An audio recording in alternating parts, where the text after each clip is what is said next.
Welcome to 7.3 Law of Cosines.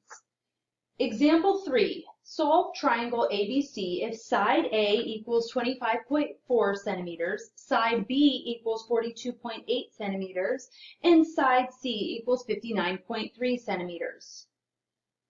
Now we are given three sides and no angles.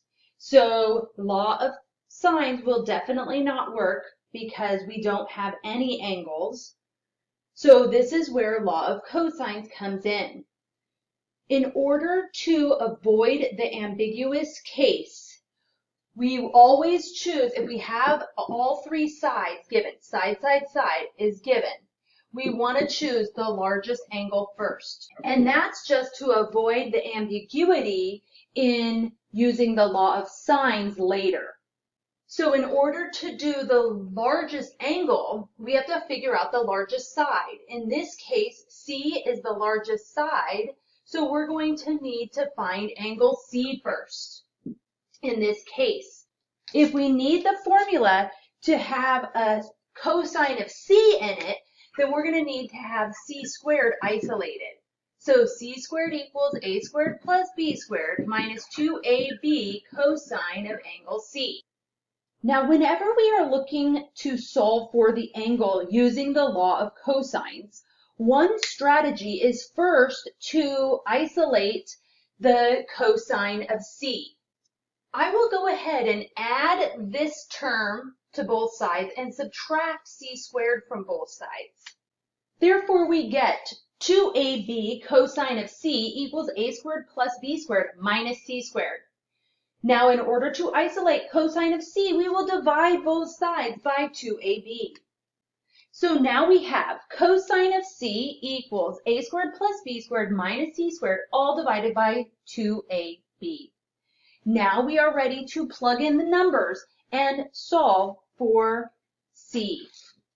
Cosine of C equals 25.4 squared plus 42.8 squared minus 59.3 squared, all divided by the product of 2 times 25.4 times 42.8.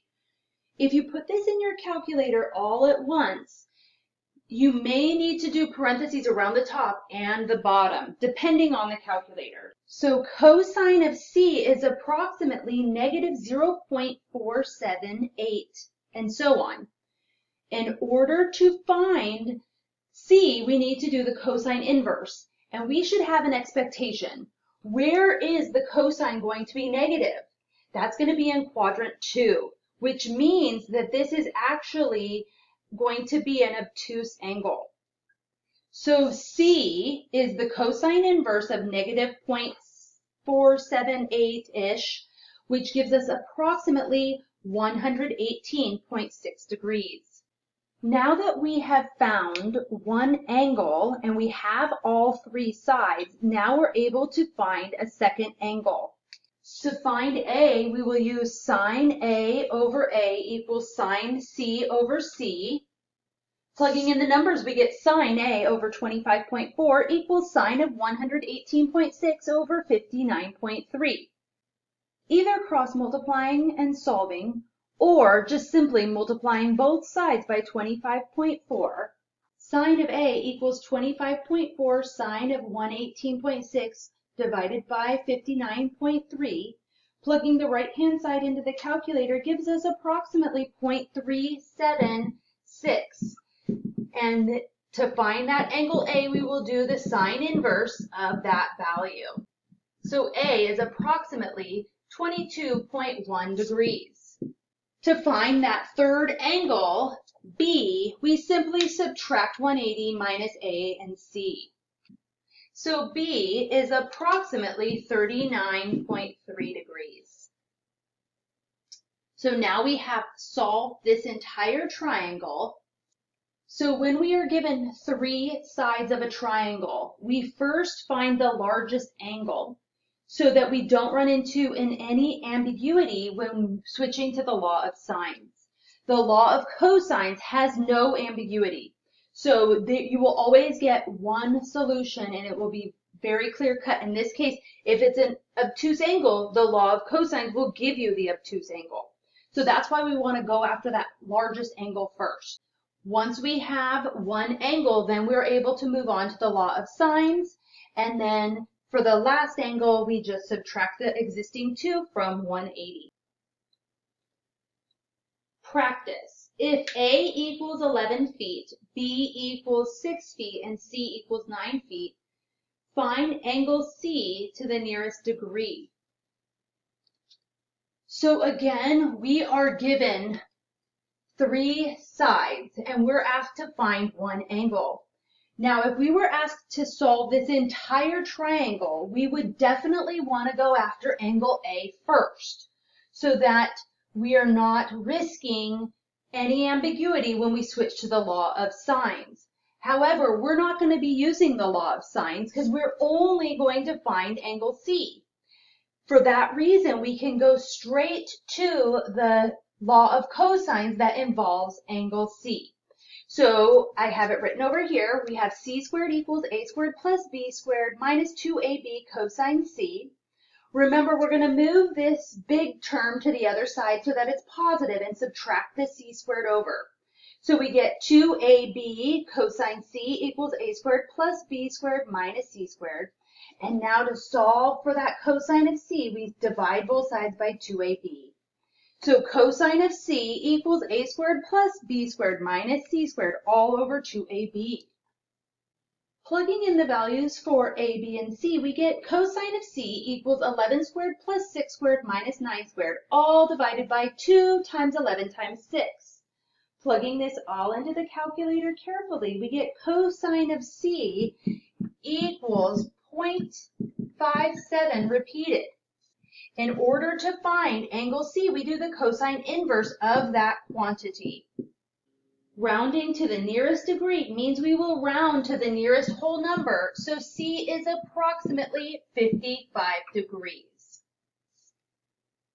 So it's still possible that angle A is obtuse, but we don't have to worry about any ambiguity because we were not using the law of sines.